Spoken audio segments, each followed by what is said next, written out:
there is a lot of world building that kind of exists in this movie. And I know you started writing it when you were here at UCF.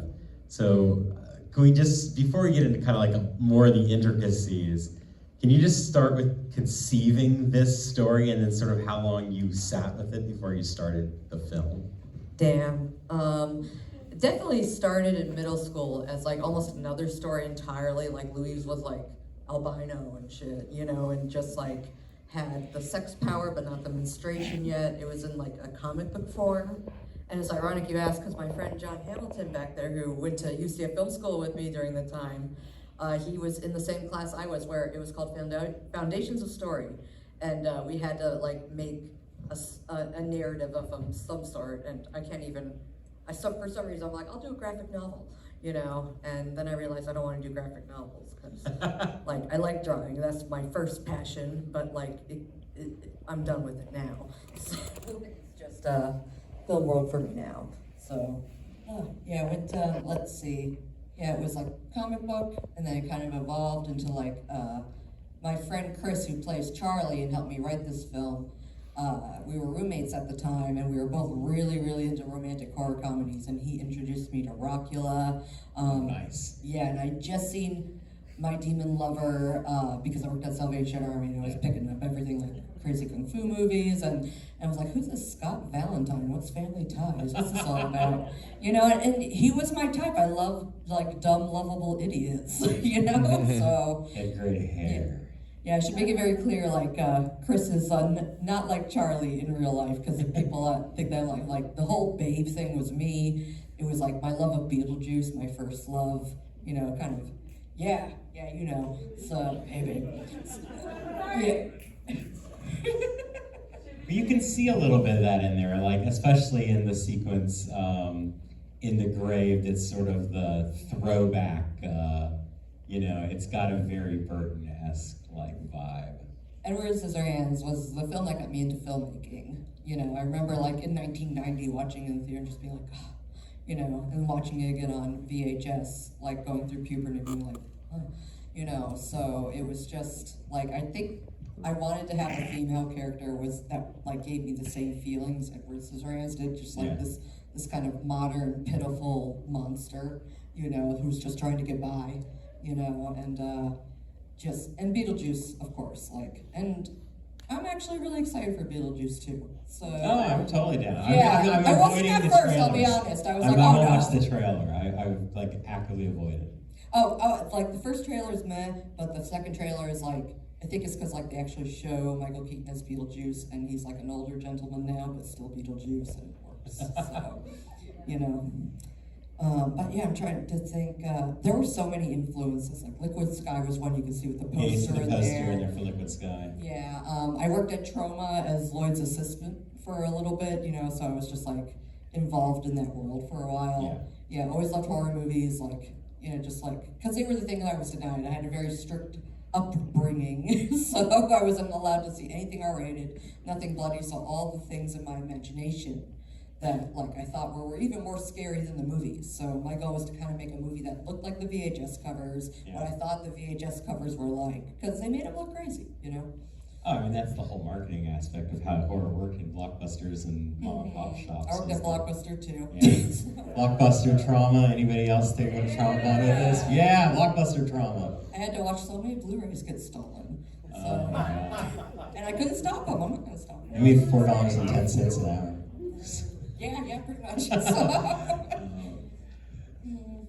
Yeah, to me, the set decoration in the apartment is insane. Thanks. Like, I mean, between like the, you know, Happy Birthday to Me poster and the Profondo Rosso and like there's a Frankenhooker poster in the background. Like, it's just a batshit crazy level of stuff that's going on in there. The collage of all the colors of different horror eras, like, meshed well. And like, quick shout out to my friend Danny Gallegos, who died this past year. He is the one who like provided a lot of those posters and the t-shirts. He's the one who sings the song in the bar and the cemetery song. Yeah, he passed away recently, and so I always like want to bring up like so much of the aesthetic was his. He was like, you know, one of the art directors, he was an assistant director, you know, he was everywhere. So, everyone was always doing dual roles, like either if you were acting, you were also crewing. If you were crewing, you were acting. Like, we'd figure it out. So you kind of touched a little bit on the aesthetic of the movie already, but for me it's really interesting. If you've been coming to this series a lot this year, earlier on we did the films of Richard Kern, and then a few months back we did a John Mortsugu for Terminal USA. And to me this is like this weird sister film to kind of Terminal USA. I love Mortsugu. Yeah. So like, I worked at Out Obsession, if anyone's ever been to Chicago in my later years. And like that's what introduced me to John Mortsugu. Yeah, it was like magic. And there's just something in there. It kind of like even looks back at like Nick said, like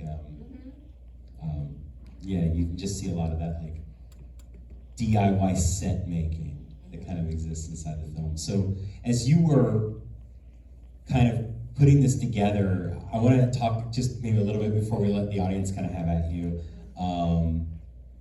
Just a little bit about the production in terms of like the amount of green screen, the amount of miniatures, you know, the staging of everything, and kind of doing this for like zero money in Chicago, like student loans. Yes. For the student loans, I still owe them a lot, or they owe me now. So, let's see, like so all the sets were kind of like based off of what was like what I could accomplish, I guess. Yeah. You know, the green screen, my advisor at the time, John Cates, was just like, why don't you try green screen? Because like I had never done green screen.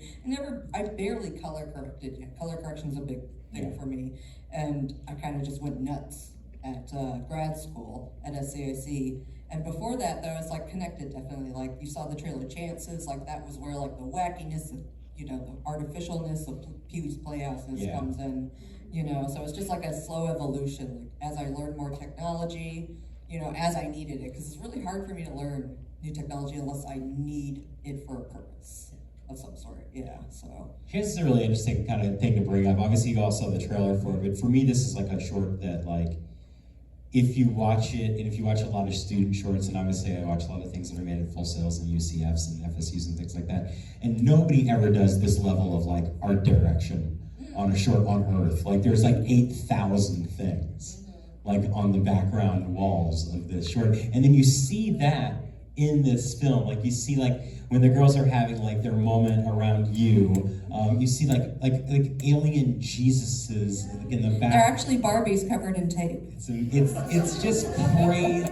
To me, the level of detail in this movie, you could live in it for decades. That's what I want, so yay, thank you. So yeah, like I've always kind of been that way, like I would collage like my metal lunchbox purses, you know, in the late 90s, like with anime and horror mixed together. Like honestly, that would be the beginning of it. I would like waste all my mom's ink and print out every anime, like DBZ, Evangelion, Sailor Moon, and throw in Jason, Friday the 13th, and Michael Myers in there, and they all meshed. Yeah. You know, so it was always like a blending, because like anime definitely influences. Yeah, I can definitely see that as well. I actually think some of the absurdity of the reactions that the characters have has a really big anime feel to it. Yeah. It's kind of like over aggressive, like kind of feelings that are. Yeah, Pris, who plays Louise, has humongous saucer eyes, as one review made, and they found them lovely, and they really were tickled by that. Expressive. And she doesn't even like anime, so. Guys, shout out some questions right down front. So, I love the aesthetics of the movie. It's so beautiful in so many ways. How did you get connected with the American Film Genre Archive to get preserved, I guess? Because it deserves it, but like, how did you get in contact with them? Yeah, that was like just a mix of like time, connections, and luck, I think. Christina Cassiopo, who used to work for 92Y in New York, she was like a big champion of Video Diary early on, and she actually moderates one of the Q&As with Louise and I on the Blu-ray, you know, because she's been a big part of supporting it. You know, she would always be like, check this movie out, always going to film festivals. And then, like, years keep passing, and I think it was even on Letterboxd, I saw her leave a review once, and she's like, I can't believe this hasn't been distributed yet, you know, and I think that kind of, like, the word kept going.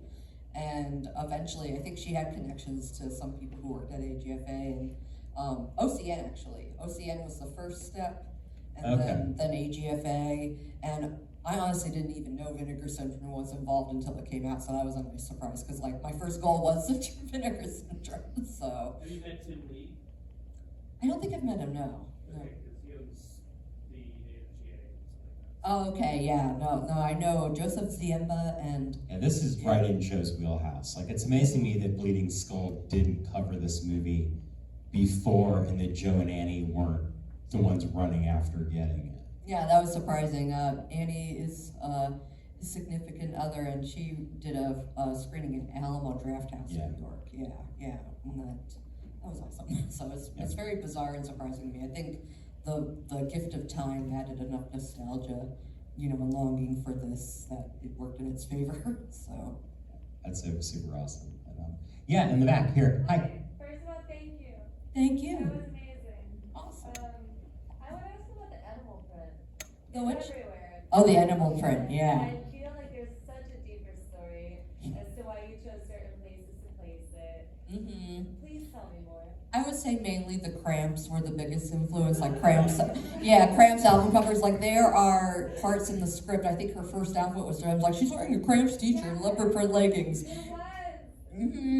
And I was really sad that we never got a Cramps shirt in time. Like, the best shirt I think we got that we could get was the Day of the Dead shirt for Charlie, because that was a special request from the actor Chris. He was like, they use that in Morgan Stewart Coming Home. Can I please have Day of the Dead shirt? I'm like, of course, that makes sense. So, because I like my actors to kind of create their characters with me. So, yeah. We could geek out forever here. It's really like set design. This is basically Morgan Stewart's bedroom. Oh shit, yeah. The Monster Mask Love in the shower is this movie, and he introduced me to that movie, Chris. He was a big part of just because he's a writer, actor, and just big horror influence for me. Yes, right over here. I wonder if you could talk about the soundtrack a bit, because I really enjoyed a lot of the songs and just like. Awesome. Yeah, what was your favorite one? Because there's a bunch of different bands. I So. think it was just kind of. I think it was while she was in that first display of how she would find a victim to feed on. But unfortunately, I couldn't. No, yeah, I'm trying to think. Well, the two main big ones, the very first song you hear, "Shadows Connected to the Light." Yeah. I was done. There was the only song made specially for this movie by my friend Theodora, who is played by Matt Donovan, who was actually Adam in the beginning. And he made this song because at the moment, the song I had actually almost written the script to, and another noise band that I was a fan of, and I had written the script, and I'm like, okay, can I use your music like you said I could? And they were like, no, this is too sexual. So I'm like, oh shit, I need to get a new song. And Matt was there, doing the scene, with his girlfriend Bird, who was Lilith, and it was just like, yeah, give it a shot, Matt, why not? You seem cool. So, and they made something beautiful, yeah. And Bestial Mouths, the gothy punk synthy band that you hear a lot throughout, that is Bestial Mouths, and I met them through Danny Gallegos, the art director, the one who's playing the punk show during it. So pretty much, I met them at a goth show that they were playing at, and I'm like, I love your work. If you want to let me use any of your music, can I please use your music? And they said yes, and that's usually my approach with all my punk music friends who are. So Danny's the punk rock band that plays live in that. Yeah, Is yeah. They're kind of one of my kind of low key fave. Obviously, I think the That's main great. theme, Shadows Connected to Light, is it's the earworm of the fucking decade. Yeah, Like you're gonna wake up at 3 o'clock in the morning, and it's always gonna be going in your Shadows head. connected to the Yeah. light. I also appreciate that the trailer is cut to it as well. So I love if that you ever one. see the trailer for this, it's. I'm so glad that the other band rejected me, honestly. I remember being really brokenhearted about it. I'm like, I will persevere, I'll find something better. So, I did. I love it. Any other questions from the audience? So, yeah, here at the table. Hi, I was wondering, can we get a copy of the soundtrack? That was my question. I know, I've been trying to think about how to get the soundtrack out, because it's so many different bands, and they've all let me use their music for free. So my plan is to find, to use something through either the Vinegar Syndrome label or OCN, but I need to kind of contact all the bands first to make sure they're okay with it, just the logistics. And I honestly haven't had time because like all this stuff is happening right now. So yeah, but I want to. So as soon as that happens, you can go to pandorastalkbox.com. That's where I'll announce shit. So yeah. Yeah. Tell me more about the dog. One of the best characters to ever exist. It was, and that's the best part. No one thinks it's real for the longest time. There's a funny story with the dog. There was not plans for the dog being named Poochie. But Monica, who played Jane, she was like, the real Monica was dog sitting for a friend of ours, during that time. And she's like, I can't leave this dog, he's so precious, and he also is old and is scared to leave my side. I'm like, well, we're gonna have to write the dog into the movie then, are you okay with that? And she's like, yeah, fine, as long as I don't have to put him down. And she put him down once and picked him right back up again. So, because he was like very elderly and scared, and he was so cute, and he didn't look real. And he really worked, because like he kind of looked like the Nosferatu of dogs. So it all worked out. Like she's had this dog since she knew the count. So. That is amazing. Any other questions from that? Yeah, gentleman right here. So I don't know about anybody else here. I did not know this movie existed until I saw the trailer attached to Long Legs last week. Yeah, we've been playing it here at Enzian Oh, Theater. yeah, no, I immediately bought a ticket to the screening. There's like 900 people on haven't seen opening Long Legs weekend of yet. Long Legs that got to watch this trailer. But seeing the like stylized, minimal, both in stylish and for presumably budget reasons, set decoration, the first movie I thought of, which is I'm increasingly finding out is maybe not the deep cut I thought it was. Steven Sayegian's Dr. Caligari from That, I love Oh, that. okay. That's So a main much. influence. I've Apparently been it's in on contact Shudder with now. him. It's actually on streaming, which is insane, which is great. Yeah, I fell in love with that movie recently, and I love to see that kind of, very late 80s, before Tim Burton had kind of mainstreamed it. Yeah, like Tim From Burton that art house porn. expressionism. Yeah. It's like an episode of Lex with the aesthetic of Forbidden Zone. It's fantastic. Oh yes, definitely. No, We need to come to this series more because I got Yeah. Richard Elfman to let us show Forbidden Zone last Is he going to? July. He did last July. Oh, I missed it. Because I'm friends with him on Instagram Yeah. and his wife Anastasia Elfman. Yeah. So Richard and, Elfman's something. He's so cool. And I was just like, I remember early internet looking up Forbidden Zone, knowing nothing about it, Yeah. seeing nothing about it, and finding his website, and it was like, you couldn't get it still. It was more just like remnants of that it existed at some point. I was just like, someday I'll see this fucking movie. Yeah, when I had originally talked to Richard about doing it, he was like, well, I've been tinkering with replacing there, because there was a black face in Yeah. the original movie. He's like, I've been changing it, it's gonna be clown face. Like, if you ever Clown talk to him, you know what he's like. I get He's like, that. it's gonna be like clown face. And I was like, what does that mean? He's like, just can you wait and show it later? And so I was like, yeah, like, sure, when are you gonna be done? And he's like, I'll be done by the summer. And I was like, okay, I'll put it in July. And, Yeah, and yeah. he sent in this new cut of the movie, and Oh, it replaces this one moment that's, he Is it on says is digital? unfortunate. With the clowns? Yeah, he did it. It's got a digital release, and then MVD put a Blu-ray of it out. So it's actually back in print for the first time in like 15 years, except for that Arrow release that went in and out of print. Yes, in the it's in UK. color now, Yeah, So it looks beautiful in color. Yeah, it's Yeah. really great. Yeah, I've seen him doing clown like stills for years, like literally years. I'm like, I don't know what this clown thing is he's doing. So now I know. Who would have thought? So God bless Richard Elfman.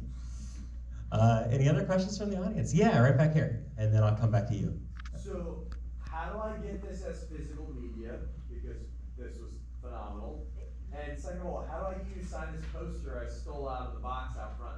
There's a poster up Oh, there? I made a poster for Oh, nice. I want one of those too. Well, $5, I'll sign it. And I have the real posters over there. So, yeah, BOGO. We'll make a BOGO, right? BOGO? You can Yeah, BOGO. I'll honor my parents. They love a good BOGO. Yeah, no problem. We also want to the Blu-ray is available through Vinegar Syndrome. So you can vinegarsyndrome.com. But like, I think you can totes buy this on like Amazon also. Vinegar Oh Syndrome. yeah. I would go to Vinegar Syndrome first, or it actually originates on American Genre Film Archive. Yeah. And then that bounces you to Vinegar Syndrome, so it doesn't really matter. But yeah, they sell it for more money though, like on eBay and things like that, you know, or other places. So, and if you're having trouble getting to those websites, you can go to pandorastalkbox.com because I link it to it. So, That's right. yeah. Okay, so you had one right down here. Yeah, I was curious, like, in what ways your budget kind of informed your aesthetic. Like, obviously you have a lot going on with like green screens and the miniature, so I was wondering if you were like unwavering in the beginning from your aesthetic, or if you had to make some sacrifices because of the budget.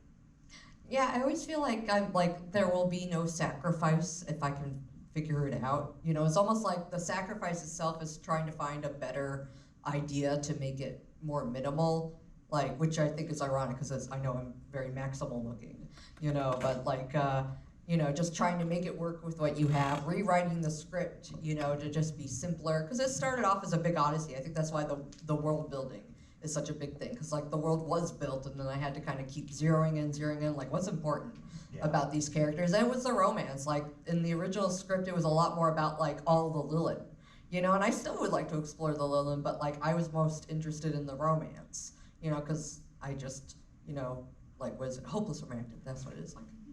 It's always hopeless. But I think that's what works inside the story. Like for me, I mean, like the ending sequence, it just last, you know, like thing before the bumper at the end, like where, you know, he's dead and like laying on her is like you actually care. Like it's kind of crazy. You've just gone to this like candy color insane ride.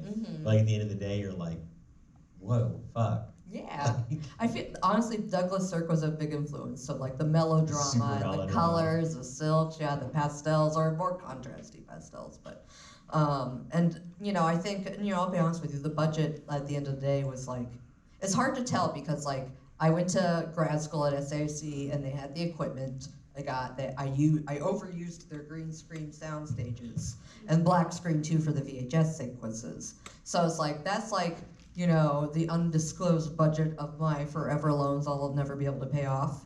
And then like the out-of-pocket stuff, you know, that was, you know, not what the school provided, I would say was around $7,000 I spent, you know, and it all went towards food, wardrobe, trying to keep the cast and crew happy, you know, and that was still, you know, not as much as I would have liked, you know. I feel like that, I'd rather have the budget go to friends, like, and everyone worked for free, you know, so like, whenever I get to do another film, I'm not doing it without money. Any money I get, I want to go to the people who work on it and not for like, you know, the budget of the film, because I feel like I can get away with a lot. Yeah. You know, I'm really paying for my friend's time, you know, and generosity. So, and there's lots of favor trading involved. So one of the great rules of totally independent cinema is that no matter what it costs you to make the movie, you have to feed the shit out of everybody.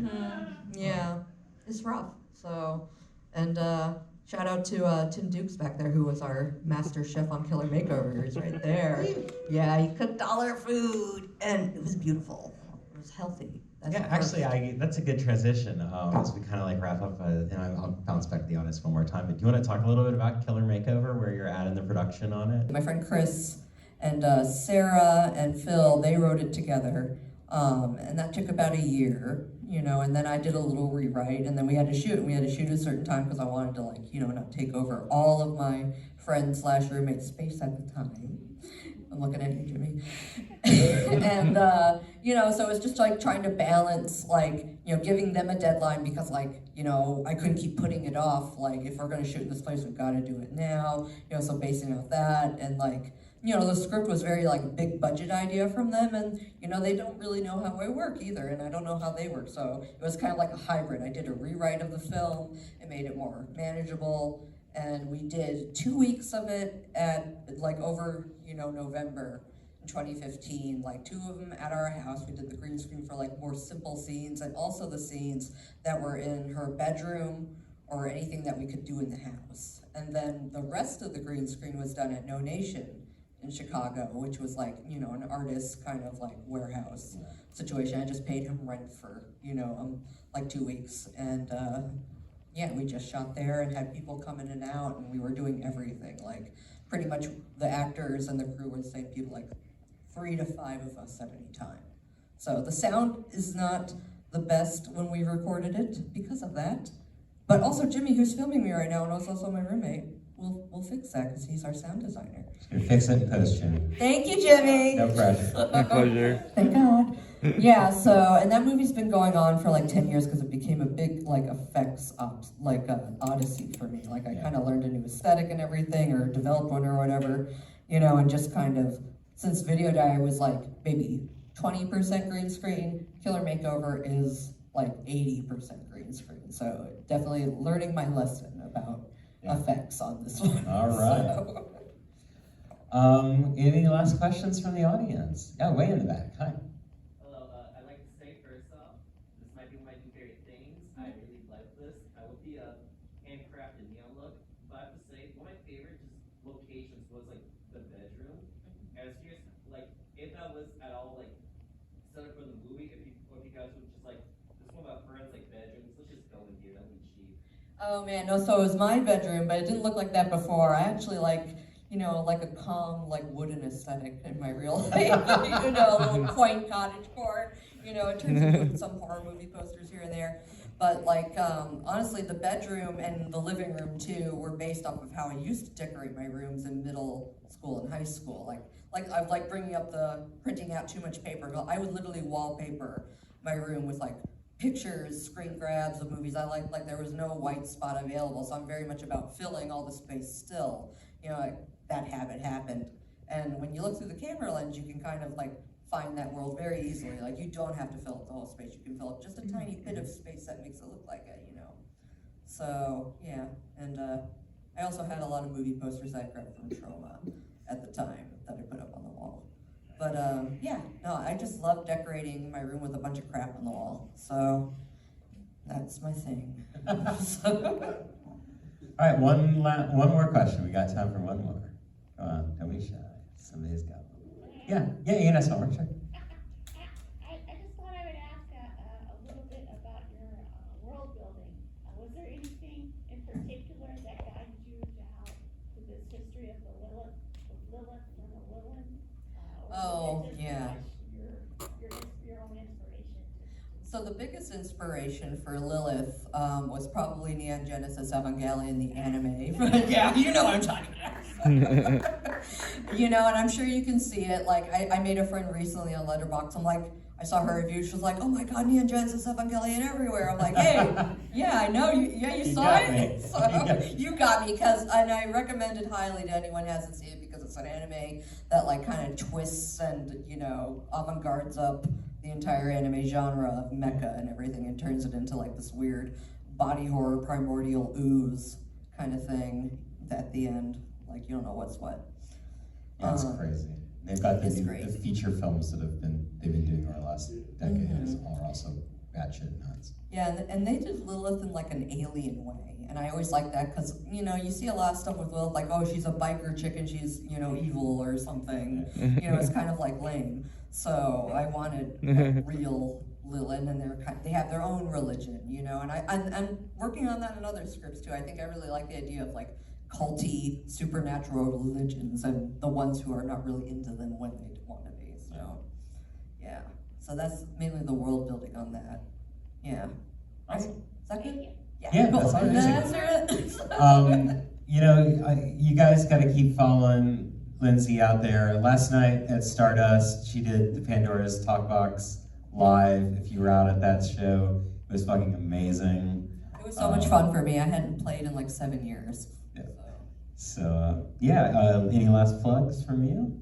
Well, let's see. Well, in LA right now, there is a spin-off sequel to Video Diary. You know, and Killer Makeover is based in the same cinematic universe, but it follows Michael, you know, and after Louise disappears from his life in the movie, you know, kind of like following his life and his family, and I play his sister, Pandora, who has a TV made out of flesh, and, you know, it's a little Rick and Morty, we're like, oh, we get, you know, channels from other worlds, blah, blah, blah, but honestly, all those channels are my weirdo friends' short films, like, they're here right now.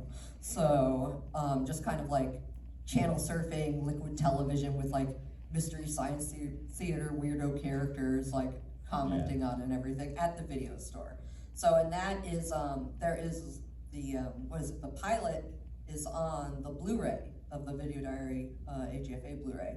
And the entire series has been playing at Whammy in LA. So it's a 10-episode season. So with like more films, yeah. So like honestly, that's the first time it's played anywhere, the entire season itself. Right. So still trying to find more screenings for that. But that's like something that I made actually to get a camera for Killer Makeover. It was like a grant. Oh, cool. Yeah. And I'm like, I need a camera to finish this other movie. Let's do this because my friends were there and it was easy. So. So that's like kind of like slowly finding its own life. So you might hopefully see something with that sometime soon. And Killer Makeover 2025. Not sure when, not sure where. We'll find out soon. Right. Maybe a soundtrack. Yes. Across Yeah. all your If people are interested, I will get on the horse faster. So because my goal is to have the musicians paid. I don't really care. Like they gave their music. With gratitude and everything for me, so I want them, I'm kind of learning business stuff still, so I'm like, I want to make sure I don't fuck it up. We are all doing that, I promise you. Well, thank you so much for coming out. Thank you all for joining us as well, and I'm really excited that some of you have just discovered this movie are now going to make it your entire personalities. Yes, yeah, spread the word.